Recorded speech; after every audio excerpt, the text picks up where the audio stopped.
A dream comes true for this proud cat mom of 5 beautiful rescue cats. I've uncovered the secret to winning a cat's love. After years of bonding with my soul cats, and even attracting a few more, I'm ready to share my step-by-step guide to earning a cat's affection. All you need to do is take note of what's worked for me and helped me earn my own cozy little spot in each of my cat's hearts. But remember, there's no such thing as instant cat love. What's instant is just for coffee, not for building trust with a cat. So stay tuned to learn the art of making a cat fall in love with you, one step at a time. 1. Understand the cat's background. Before approaching a cat, whether it's at a shelter, on the street, in your own home, or a friend's, taking a moment to understand its background can pave the way for a smoother relationship.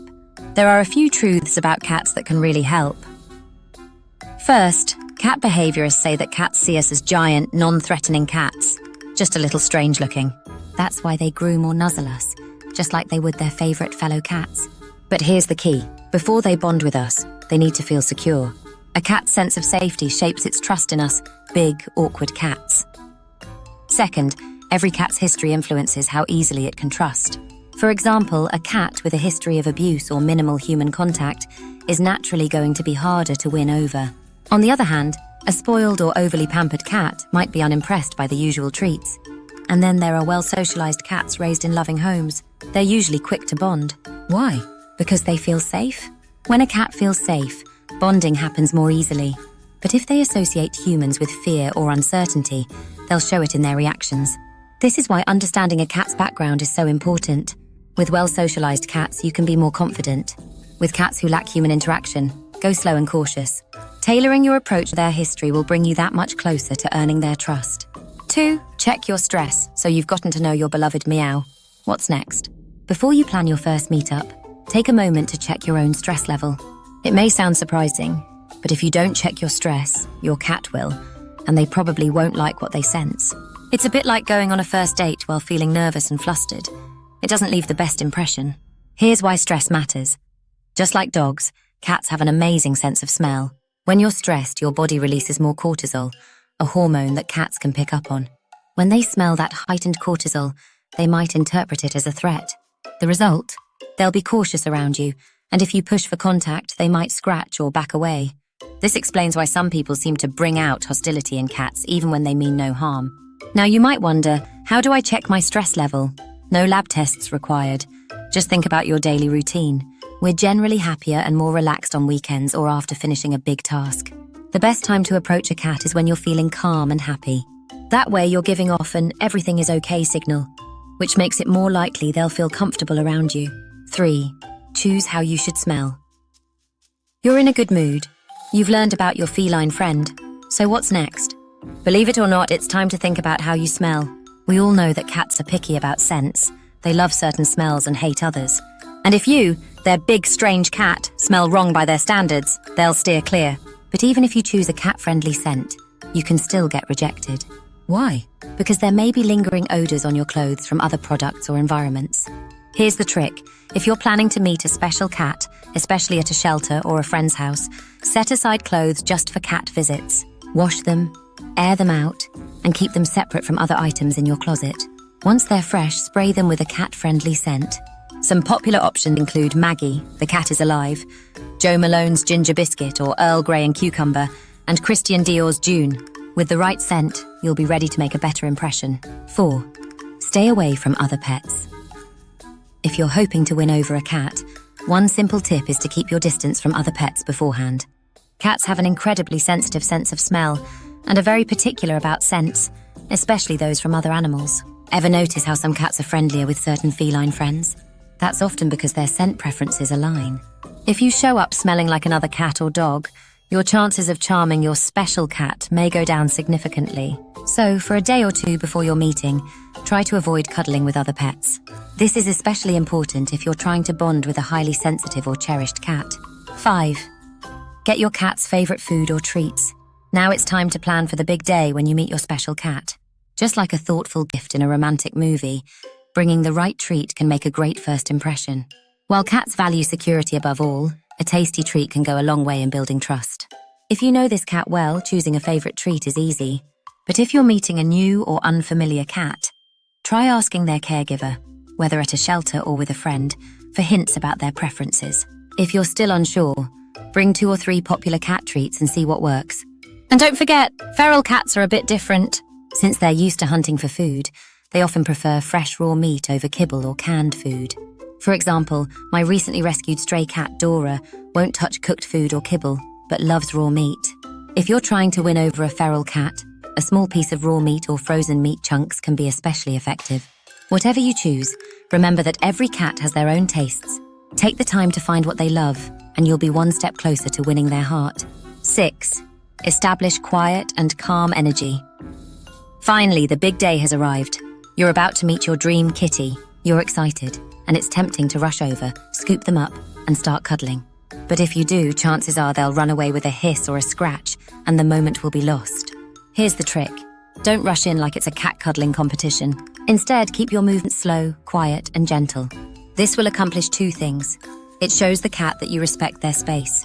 It helps you stay calm and keeps your bad-smelling stress hormones under control. The calmer you are, the safer the cat will feel around you. Think of it like this. When a cat enters a new room, they usually take their time to explore and settle in the most peaceful corner. You need to be that peaceful corner for them. Avoid direct eye contact, as cats often interpret a direct gaze as a challenge. Instead, glance at them from the side and give a slow, gentle blink. This is like speaking their language and saying, "I'm safe and friendly." By creating a calm and non-threatening presence, you're inviting the cat to come closer on their terms. And that's the best way to start building trust. 7. Let them sniff you and choose you. You're doing great. The cat feels safe around you and might even be a bit curious. Now it's time to let them make the first move. They may start to roam around you or get close enough to sniff you. This is their way of checking if they can trust you, just as they would with another cat. Be patient. Keep your hands low, stay grounded, and remain calm. If the cat chooses you, they might nuzzle up to you or curl against you. That's your sign that you're in their good graces. But remember, every cat moves at their own pace. If they don't come to you this time, don't force it. You may need a few more meetings, especially with a shy or feral cat. These cats are often not used to human contact, so even a single touch can feel overwhelming. Some may never be comfortable with petting, but if they come back to you, even just for food or to give you a few slow blinks, that's their way of showing priceless love. If you're in a similar situation, don't get discouraged. Respect the cat's boundaries, keep showing them kindness, and know that they already care for you in their own way. And if you've had a moment like this, feel free to share it with us in the comments. 8. Touch them where it doesn't hurt. Congratulations. You're almost there. You've earned their trust through patience, side glances, and maybe even a gentle nuzzle. Now it's time to make physical contact, but don't rush it. Cats are sensitive creatures, and the way you touch them matters. Any wrong move can remind them of past pain or discomfort, so it's important to be gentle and mindful. For most cats, the area between their ears and nose is a safe zone for petting. You can also try gently scratching behind their ears or rubbing along their cheeks. These spots are packed with scent glands, making the touch feel familiar and soothing to them. Avoid the belly, even if they show it to you.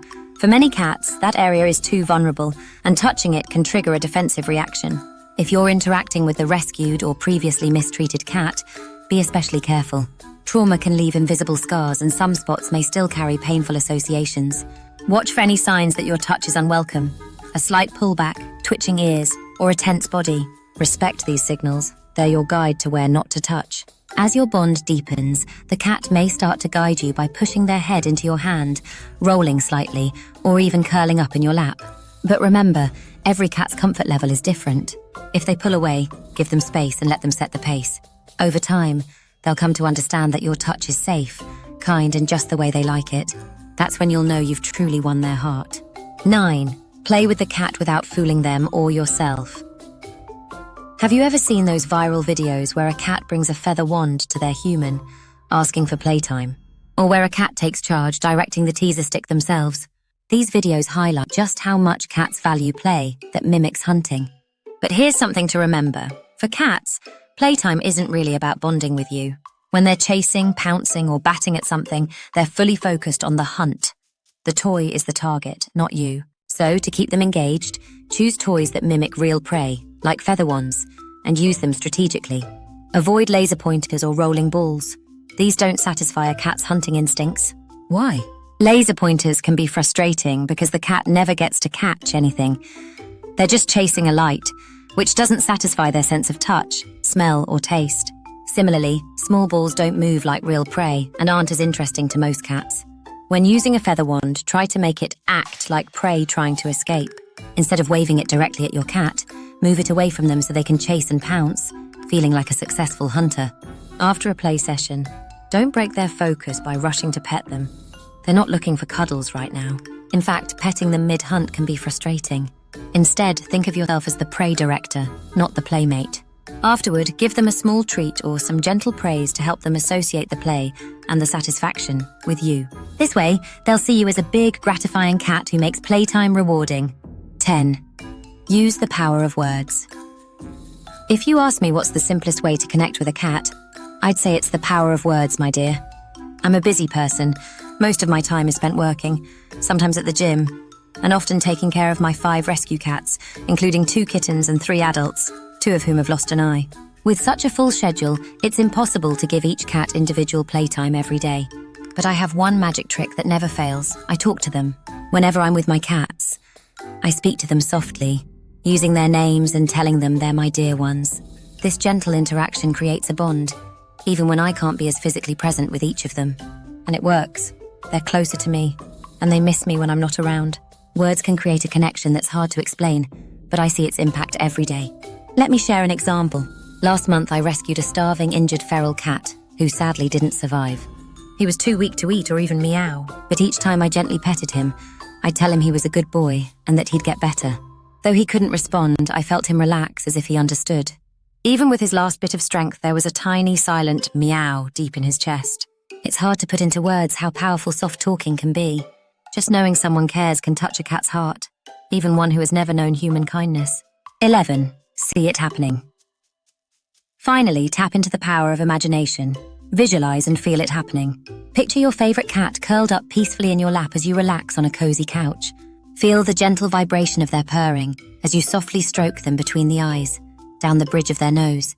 Imagine yourself speaking to them in a soft, loving voice, saying, "You're my love, my dear." Picture their eyes slowly closing as they listen to the warmth in your voice. Let yourself feel the happiness that fills your heart in that moment, a quiet joy shared between you and your cat. And there you have it, the steps to truly win a cat's heart. Building trust with a cat isn't about quick tricks or instant affection. It's a journey of patience, respect, and understanding. Every cat is unique, with their own quirks, fears, and ways of showing love. Remember, this process takes time. Some cats might warm up quickly, while others will need weeks, months, or even longer. But every little sign of trust, whether it's a soft blink, a nuzzle, or a cozy curl up in your lap, is a reward worth the wait. The more you honor their boundaries, the deeper your bond will grow. So why not give these steps a try? And if you've had a special moment with your own cat, I'd love to hear about it. Maybe they have a unique way of showing trust, or maybe there's a favorite bonding ritual you share. Tell us in the comments, what's been your most heartwarming moment with your cat? Sharing our stories not only celebrates the beauty of cat love, but it also helps others who are on their own journey to connect with their furry friends. Let's keep learning from each other and celebrating the unique, magical bond we share with our cats. Thanks for watching and happy bonding.